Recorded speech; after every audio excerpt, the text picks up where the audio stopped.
Hello everyone, my name is Caitlin and I am from South Africa.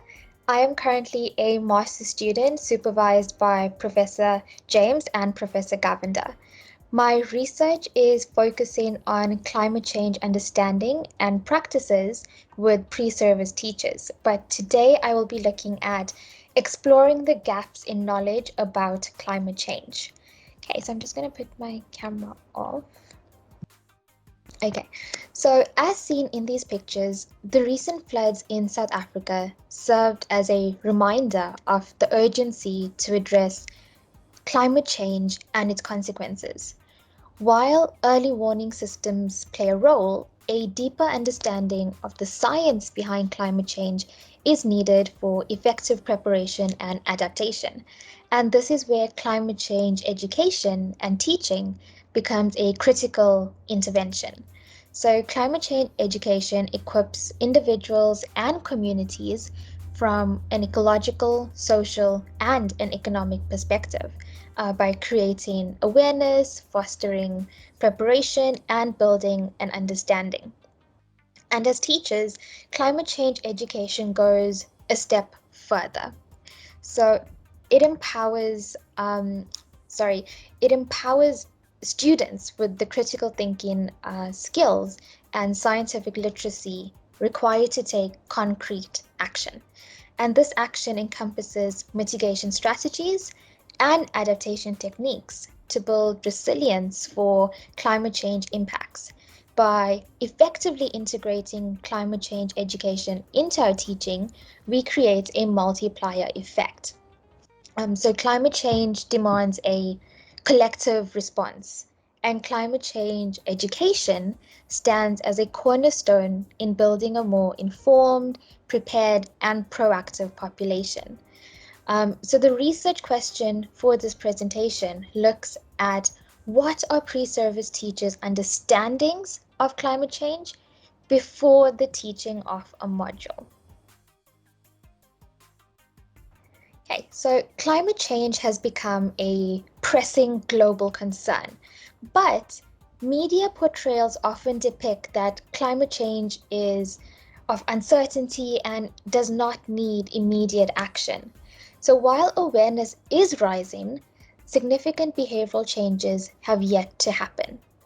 Climate change education emerges as a critical intervention to equip individuals with the knowledge and skills necessary to take action. So research demonstrates the need of addressing climate change in our curriculum. And the study reveals a concerning correlation that individuals with a limited understanding of climate change are more vulnerable to unreliable information sources. And climate change education goes beyond raising awareness. It fosters critical thinking, scientific literacy, and the ability to translate knowledge into concrete actions for mitigation and adaptations. But educators lack the confidence and knowledge to effectively address climate change in their classrooms. Investing in professional development opportunities is essential. Education for Sustainable Development is a framework for addressing climate change, and pre-service teachers need to demonstrate a willingness to act on sustainability challenges, particularly in climate change. And the Sustainable Development Goals represent a global framework for achieving long-term health and prosperity on all scales. So here's how climate change education is central to achieving specific sustainable development goals. For example, goal 4 of quality education. Climate change education equips individuals with the knowledge and skills to address climate change and is a critical challenge for sustainable development. We're then looking at goal 13 of climate action. And here, climate change education empowers individuals to take action to mitigate and adapt to climate change, directly contributing to this goal. So, this research employed an interpretivist approach, acknowledging the existence of the multiple perspectives on this complex issue of climate change. And the goal was to gain a deeper understanding of how pre-service teachers construct their understanding of climate change.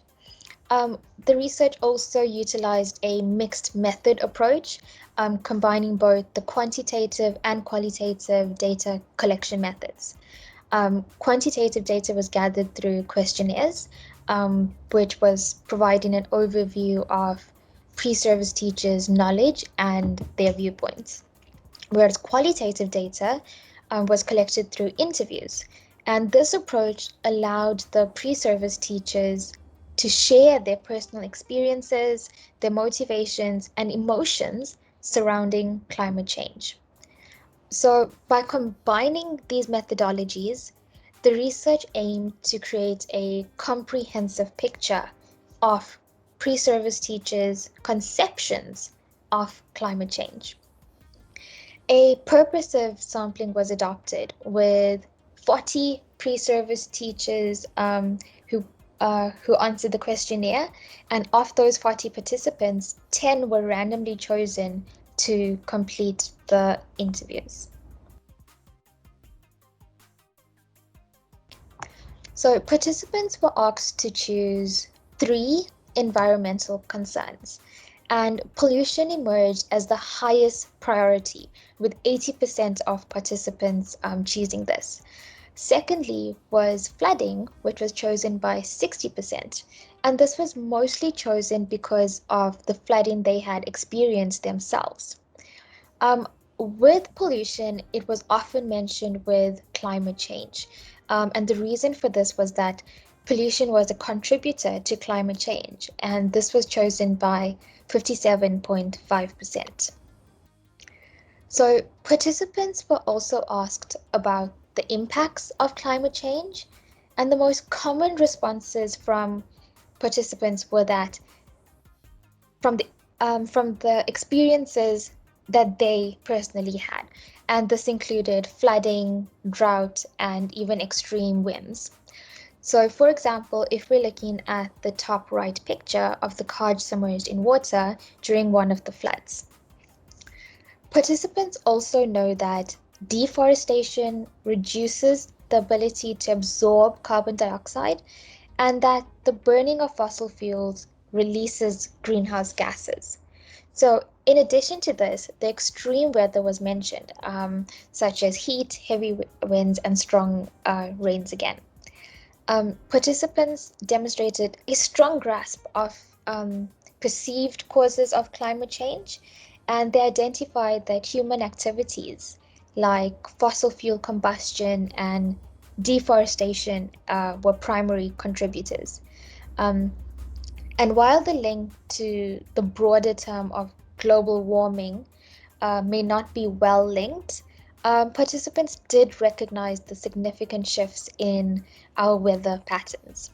So this data showed an overall understanding of human activities being the main driver of climate change, as they expressed concern about the potential consequences. Again, this included extreme weather events, increased temperatures, and threats to even food security. So these findings underscore the importance of effective communication and education to empower our students to make informed choices and to advocate for sustainable practices.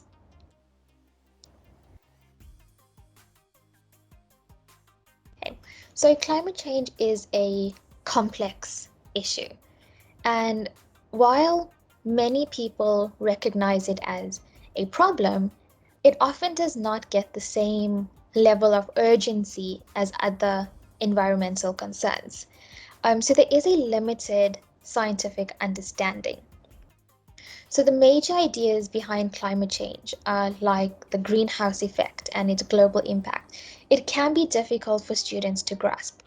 And news, when we watch the news, it often focuses on personal experiences with extreme weather events, for example, floods.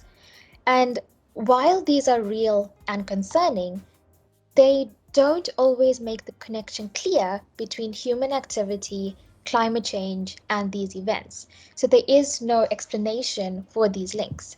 And this makes it hard for people to see the bigger picture.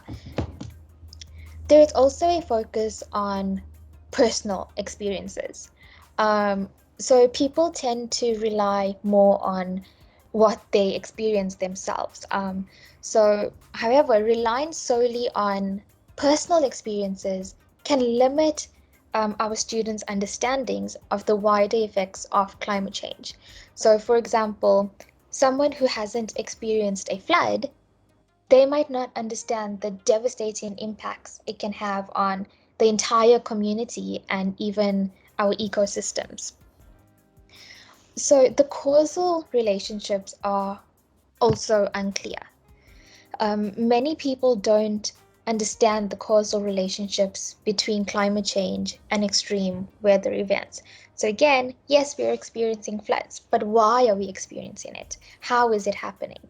And this makes it difficult to see climate change as a serious threat that requires action. Additionally, actionable solutions are omitted. So discussions about climate change often focus solely on the problems and not including the possible adaptation and mitigation strategies. So we have increased temperatures, we have flooding. How do we adapt to these and how do we come up with mitigation strategies? This relates to the literature review earlier that says climate change stands out as arguably the most critical socio-scientific subject and is demanding our attention as educators across all ages. And the study mentions that individuals with a limited understanding of climate change are more prone to unreliable information sources. And this lack of knowledge hinders their ability to understand relevant factors when evaluating the trustworthiness of information, and this leaving them exposed to manipulation. And this is where we as educators take center stage.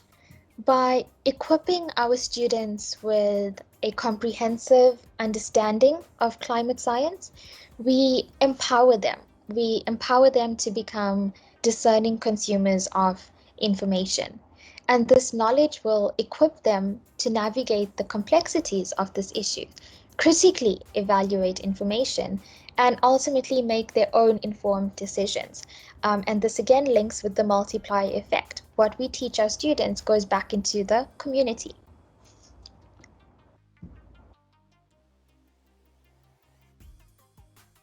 Okay, so we're looking at the call to action, and a call to action isn't just about raising awareness. It's about empowering us to take real steps towards positive change. It gives us a chance to get involved in issues we care about. And by taking action, we can contribute to a larger movement. So we be pushing for a systemic change and a more sustainable future. We need to incorporate climate change education into our pre-service teachers training programs. This curriculum should prioritize scientific explanations for climate change. We should be fostering a deeper understanding. And it's crucial for teachers to grasp the global implications of climate change and its effects across the planet. Additionally, exploring viable solutions empowers our future educators to guide their students towards positive action.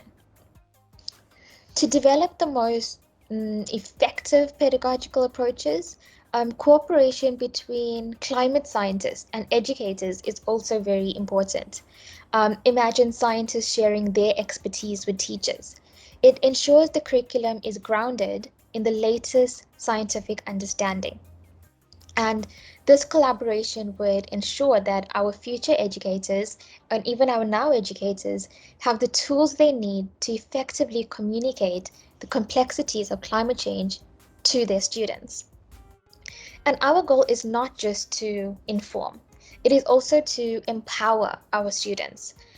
We need to equip our pre-service teachers to become agents of change, capable of fostering sustainable practices in their classrooms and communities. And we can inspire students to build a community garden, for example, a project that promotes environmental consciousness and hands-on learning. And teachers can empower their students to create posters. And many educators are already at the forefront of this movement, developing innovative ways to integrate climate change education into their classrooms by equipping our teachers with the knowledge, skills, and confidence to address climate change. We can empower the next generation.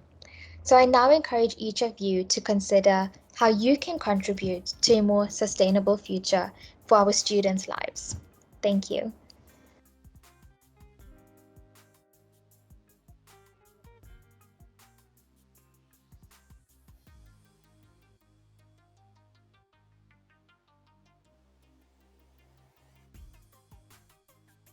Thank you very much, Angela. And Caitlin, please switch your cameras. We want to see you, all of you. Okay. Okay, it's really nice. And our participants. Yeah, applause, some applause.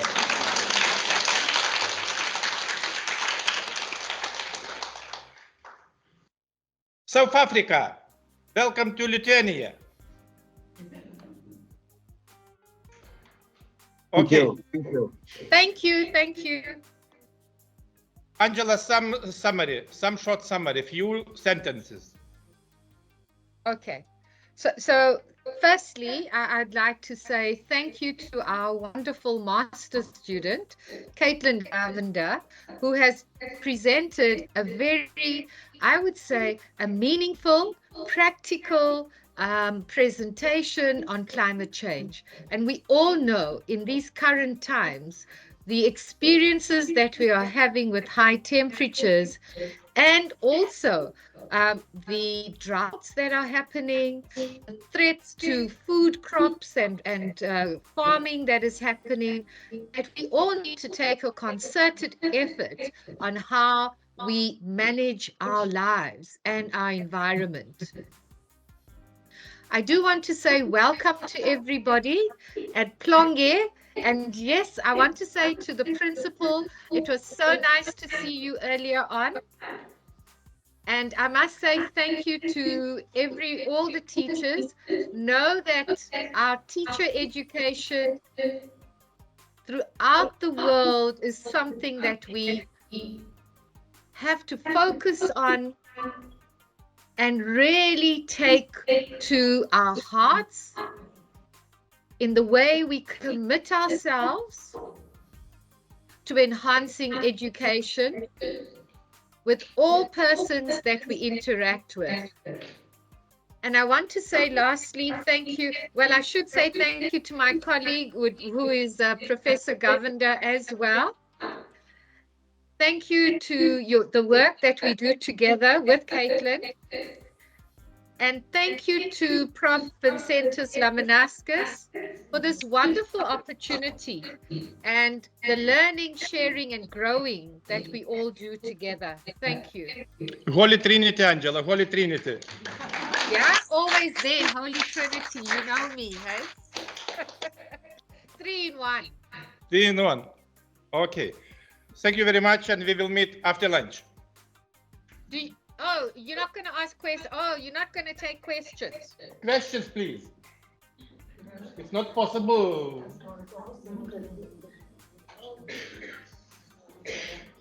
Everything was so clear, so transparent. Thank you. Okay, see you later. A few sentences. Vincentus? I had a few sentences. Yes, of course. Yes, thank you, Caitlin. Thank you, Vincent and Dr. James, Angela, for the information. Just to add that it is very difficult. It's easy to teach theory. It's easy to write examination papers and pass with distinction. But to get into action is very, very difficult. So I think the focus here, Caitlin, was to trying to get our teachers to move from theory to action. And I've been around to schools here in South Africa, and some of the schools, we have a big litter problem, even sometimes on campus. So I often challenge the students at school, some teachers, but largely my student teachers, is here's some litter on the ground. How are you going to solve the problem? And the student teacher says, you know what, I am powerless because I'm not a permanent teacher at school. And then I asked the principal for some suggestions, and the principal sort of looked at me and he does not want me to interfere in the school process. So we have a problem at schools where we need a lot of role modeling. I think as teachers, we need to role model, and then the students will follow our guidance. The second thing, we need institutional change, where principals, head of departments play also an important role in keeping the environment clean, recycling, and especially moving on to agricultural gardening projects in the schools. So I think we need, we should start, in conclusion, we should start at a very personal level, at a small level. Even picking up the paper at your own premises can make a difference in the long run. Thank you very much. I really enjoyed the conference. Yeah, thank you. Thank you. Thank you. Okay. Bye for now. Bye for now. Bye for now.